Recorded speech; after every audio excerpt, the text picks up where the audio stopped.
En 1941, le ministère des PTT édite ce timbre consacré à la lutte contre le cancer.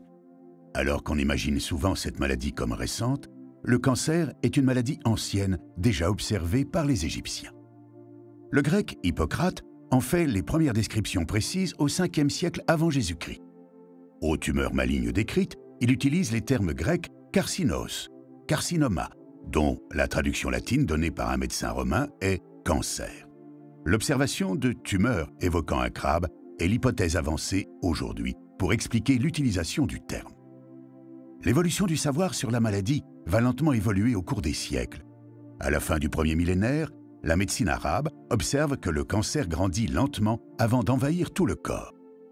En 1590, l'invention du microscope permet à la théorie cellulaire de se construire. La médecine moderne va prendre doucement le pas sur la médecine ancienne.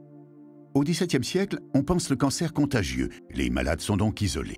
En 1740, à Reims, le premier hôpital exclusivement réservé aux cancéreux est créé. En 1895, la découverte des rayons X, puis en 1898 celle du radium, font progresser la thérapeutique. Au début du XXe siècle, partout en Europe, les centres de cancer se multiplient. D'abord considéré comme un mal mystérieux et inexorable, puis comme une maladie de l'organisme, puis du tissu, le cancer devint maladie de la cellule. La médecine comprend que les chances de guérison sont dépendantes du moment où la maladie est détectée. Il faut donc sensibiliser le public. En 1918, la Ligue contre le cancer voit le jour et lance les premières campagnes de lutte. Le ministre de la Santé publique demande à son homologue des PTT l'émission d'un timbre. Il sort en 1941, surtaxé au bénéfice de la Ligue contre le cancer.